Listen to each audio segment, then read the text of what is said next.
আসসালামু আলাইকুম রহমতুল্লাহি বারাকাতু। সবাই কেমন আছেন? আশা করছি ভালো আছেন। আজকে আপনাদের জন্য নিয়ে আসলাম আকিব আহমেদের, জনপ্রিয় কন্টেন্ট ক্রিয়েটর আকিব আহমেদের একটি চ্যানেলের ভিডিও।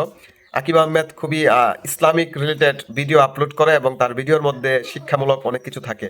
তো আমি এই ভিডিওটির রিয়াকশন টাইপের একটা ভিডিও উপহার দিব, আশা করি আপনাদের ভালো লাগবে। আর আরেকটি বিষয় হচ্ছে, আপনারা সম্পূর্ণ ভিডিওটি দেখবেন, তাহলে এই শর্ট ফিল্মের নাম হচ্ছে অপবাদ। তো এই ভিডিওতে কি কি বলা হয়েছে আপনারা জানতে পারবেন। তাহলে চলুন আমরা সম্পূর্ণ ভিডিওটি দেখে আসি। তাড়াতাড়ি এদিকে খবর লাগান চাচা, ও চাচা। কালাম ভাই হ্যাঁ? ডাকছে। সভাপতি সাহেব তো চলে এসে। তাই নাকি? চলেন সেক্রেটারি সাহেব তাড়াতাড়ি ওঠে। চল দাঁড়ান সভাপতি সাহেব, আজ থেকে আপনি আর এই মসজিদে আসতে পারবেন না।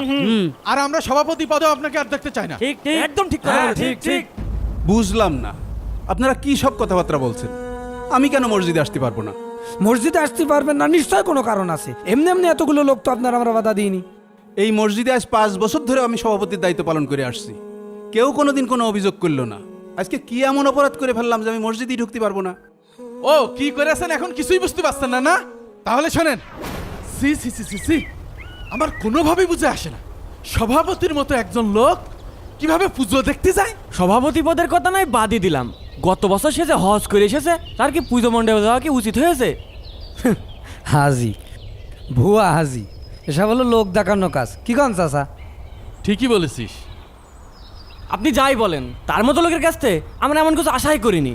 সেক্রেটারি সাহেব, আমি একটা কথা আপনারা যে সভাপতি সাহেবের নামে না জেনে না বুঝে এইভাবে গিবত করছেন, আপনারা কি নিজ চোখে দেখেছেন যে সে পুজো দেখতে গেছে? দেখা লাগবে কেন? এই নজরুলি আমার কাছে এসে কইল সভাপতি সাহেব পুজো দেখতে গিয়েছে। ইমাম সাহেব, আপনি জানেন না, আমি নিজ চোখে দেখলাম সভাপতি সাহেব দুর্গা পুজোর দাওয়াত খাতে গিয়েছে। আরে ভাই, সে তো অন্য কাজেও যেতে পারে। ইমাম সাহেব থামেন।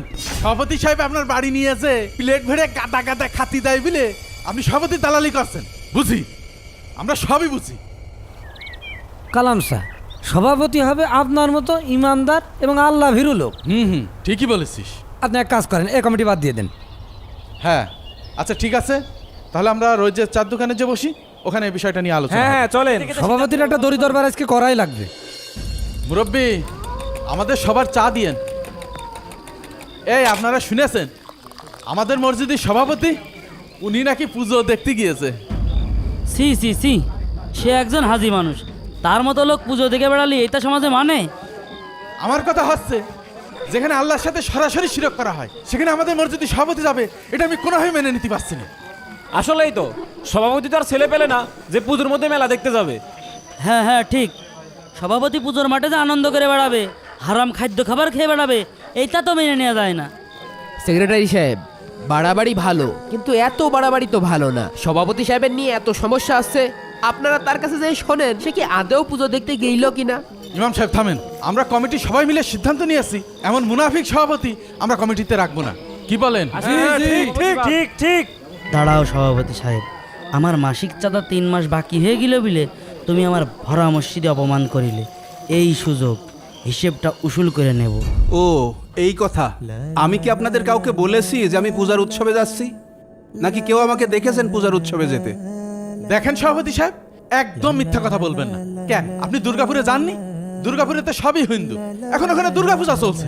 সেক্রেটারি সাহেব, এরকম সভাপতি আমাকে দরকার নেই, যে গাছেরও খাবে আবার তলারও কুড়োবে। আপনি কি দেখেছেন আমি দুর্গাপুরে পূজার উৎসবে গেছি? কে দেখা লাগবে কে? এ নজরুল, কইস না কে? কি নজরুল, কথা কও না কেন? কে কাকা, ওই যে বৃহস্পতিবার বাজারে আপনার সাথে আমার দেখা হলো না, সেই সময় তো আপনি কইলেন যে আমি দুর্গাপুর যাচ্ছি দাওয়াত খাতি। কই রে মুদাসের, এই তাড়াতাড়ি আয়।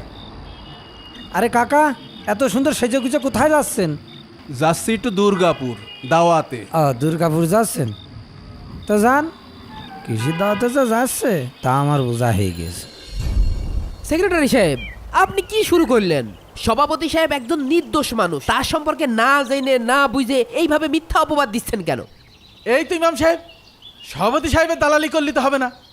আরে আমি গেছিলাম আমার বন্ধুর ছেলের বিয়েতে, ছেলেটা বিদেশে থাকে, তাই তাড়াহুড়ো করে বিয়ের আয়োজন করেছে। এই জন্যই এই পুজোর উৎসবের ভিতরে অনুষ্ঠানটা পড়ে গিয়েছে।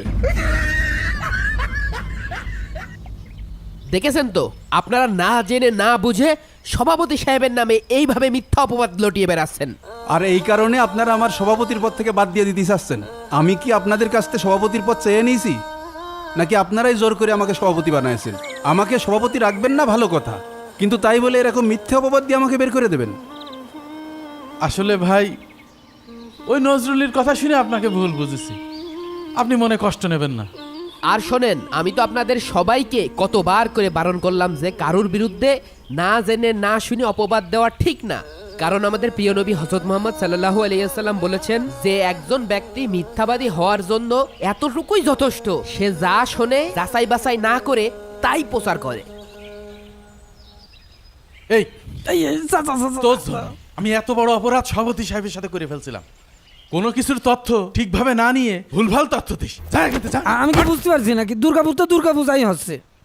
এবং এটা দেখার পর আমরা এটা বুঝতে পারলাম সমাজে অনেক মানুষ আছে যারা কিছু না জেনেই মানুষকে অপবাদ দেয়। আসলে এটা সমাজের একটা দোষ বলতে পারেন, বহুকাল ধরে চলে আসছে। আমরা কিছু জানি না, তবে আমরা দোষ দিব। আমরা তার সম্পর্কে জানি না, আমরা অবগত না, এরপর আমরা বলে যাব সে খারাপ, এটা না জানার কারণে। তো সবাই ভালো থাকবেন, আর আমার চ্যানেলটিকে সাবস্ক্রাইব করে দিবেন। পরবর্তীতে আরো ভালো ভালো ভিডিও এই চ্যানেলের মধ্যে আপনারা দেখতে পাবেন। তো আজকের মতো ভিডিওটি এখানে শেষ করে দিচ্ছি।